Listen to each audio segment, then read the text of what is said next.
जय श्री राम। आइए आगे सुनते हैं श्रीमद् भागवत महापुराण में जन, तप और सत्य, इन तीनों लोकों में ब्रह्मचारी, वानप्रस्थ और सन्यासी निवास करते हैं। दीर्घकालीन ब्रह्मचार्य से रहित गृहस्थ भूलोक, भूवरलोक और स्वर्लोक के भीतर ही निवास करते हैं। शास्त्रों में दो मार्ग बतलाए गए हैं, एक अविद्या रूप कर्म मार्ग और जो सकाम पुरुषों के लिए है, और दूसरा उपासना रूप विद्या का मार्ग जो निष्काम उपासकों के लिए है। मनुष्य दोनों में से किसी एक का आश्रय लेकर भोग प्राप्त कराने वाले दक्षिण मार्ग से अथवा मोक्ष प्राप्त कराने वाले उत्तर मार्ग से यात्रा करता है, किंतु पुरुषोत्तम भगवान दोनों के आधारभूत है। जैसे सूर्य अपनी किरणों से सबको प्रकाशित करते हुए भी सबसे अलग है, वैसे ही जिन परमात्मा से इस अंड की और पंचभूत एकादश इंद्रिय व गुणमय विराट की उत्पत्ति हुई है, वे प्रभु भी इन समस्त वस्तुओं के अंदर और उनके रूप में रहते हुए भी उनसे सर्वथा अतीत हैं।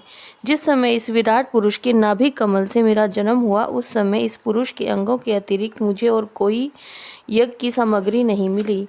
तब मैंने उनके अंगों में ही यज्ञ के पशु, यूप, कुश, यह यज्ञ भूमि और यज्ञ के योग्य उत्तम काल की कल्पना की। ऋषि श्रेष्ठ यज्ञ के लिए आवश्यक पात्र आदि वस्तुएं, जो चावल आदि औषधियां, घृत आदि स्नेह पदार्थ, क्षय रस, लोहा, मिट्टी, जल, ऋक, यजु, साम, चातुर्होत्र, यज्ञों के नाम, मंत्र, दक्षिणा, व्रत, देवताओं के नाम, पद्धति, ग्रंथ, संकल्प, तंत्र, गतिमति, श्रद्धा, प्रायश्चित और समर्पण, यह समस्त यज्ञ सामग्री मैंने विराट पुरुषों के अंगों से ही इकट्ठी की। इस प्रकार विराट पुरुष के अंगों से ही सारी सामग्री का संग्रह करके मैंने उन्हीं सामग्रियों से उन यज्ञ स्वरूप परमात्मा का यज्ञ के द्वारा यजन किया। तदंतर तुम्हारे बड़े भाई इन 9 प्रजापतियों ने अपने चित्त को पूर्ण समाहित करके विराट व अंतर्यामी रूप से स्थित उस पुरुष की आराधना की। इसके पश्चात समय समय पर मनु, ऋषि, पितृ, देवता, दैत्य और मनुष्यों ने यज्ञों के द्वारा भगवान की आराधना की।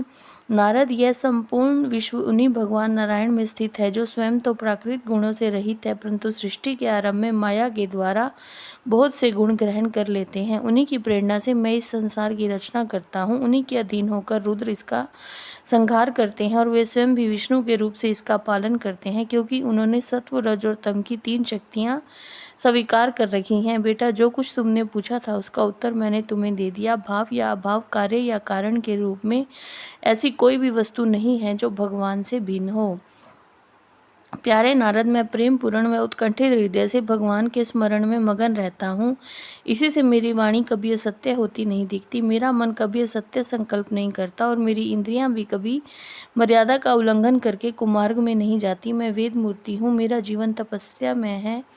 बड़े बड़े प्रजापति मेरी वंदना करते हैं, मैं उनका स्वामी हूँ। मैंने पहले बड़ी निष्ठा से योग का सर्वांग अनुष्ठान किया था, परंतु मैं अपने मूल कारण परमात्मा के स्वरूप को नहीं जान सका, क्योंकि वे तो एकमात्र भक्ति से ही प्राप्त होते हैं। मैं तो परम मंगल व शरण आए हुए भक्तों को जन्म मृत्यु से छुड़ाने वाला परम कल्याण स्वरूप भगवान के चरणों को ही नमस्कार करता हूँ। उनकी माया की शक्ति अपार है।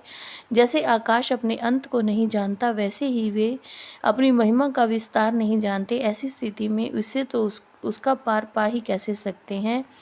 मैं, मेरे पुत्र, तुम लोग और शंकर जी उनके सत्य स्वरूप को नहीं जानते, तब दूसरे देवता तो उन्हें जान ही कैसे सकते हैं।